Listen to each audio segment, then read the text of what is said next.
ಬಾಬಾ ಸಾಹೇಬ್ ಪಾಟೀಲ್ ಕಿತ್ತು ಅರ್ಗ ವೀರಯ್ಯನ ಅರೆಸ್ಟ್ ಆಗಿದೆ 2 ಸರಿ MLC ಆಗಿದೆ ನಿಮ್ಮ ದಯವಿಟ್ಟು ಕೂತ್ಕೊಳ್ಳಿ ಹೇಳಿ ಅದನ್ನ ಬಾಬಾ ಸಾಹೇಬ್ ಕಿತ್ತು ಅಶ್ವಥ್ ಅವ್ರು ಯಾಕೆ ನಿಲ್ತೀರಿ? ಸಹಾಯಕ ನಿರ್ದೇಶಕರ ಕಚೇರಿಯನ್ನು ಚೆನ್ನಮ್ಮ ಕಿತ್ತೂರಲ್ಲಿ ಯಾವಾಗ ಪ್ರಾರಂಭ ಮಾಡಲಾಗುವುದು?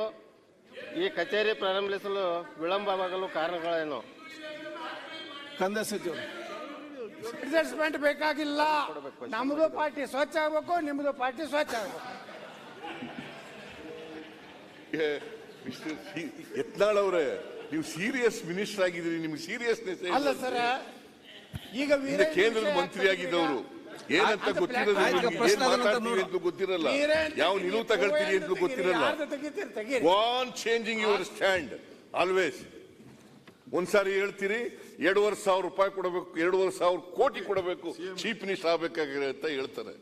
ಆಮೇಲೆ ಅದರಿಂದ ಹಿಂದಕ್ಕೆ ಸ್ಟಾರ್ಟ್ ಆಗ್ಲಿ. ಸಿಬಿಐ ತನಿಖೆ ಕೊಡ್ರಿ, ತನಿಖೆಗೆ ಅದನ್ನ ಕೊಡ್ರಿ, ಸಿಬಿಐ ತನಿಖೆಗೆ. ಸಿಬಿಐ ಕೊಡ್ರಿ.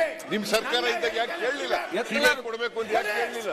ಸುಮ್ಮನೆ ಏನೋ ಬಾಯಿ ಬಂದಾಗ ಏನೋ ಮಾತಾಡ್ತಾರೆ. ಮಂತ್ರಿಗಳೆಲ್ಲ ಕೂತ್ಕೊಳ್ಳಿ, ಮಂತ್ರಿ ಅವರೇ ಕೂತ್ಕೊಳ್ಳಿ, ಮಂತ್ರಿ ಅವರೇ ಕೂತ್ಕೊಳ್ಳಿ. ನೀವು ಯಾಕೆ ಟೈಮ್ ವೇಸ್ಟ್ ಮಾಡ್ತೀರಿ? ತಂಗಡಿಗೆ ಅವರೇ, ಸುರೇಶ್ ಮಂತ್ರಿ ಕೂತ್ಕೊಳ್ಳಿ. ನೀವು ಯಾಕೆ ಅದಕ್ಕೆ ಮಾತು ಕೊಡ್ತೀರಿ?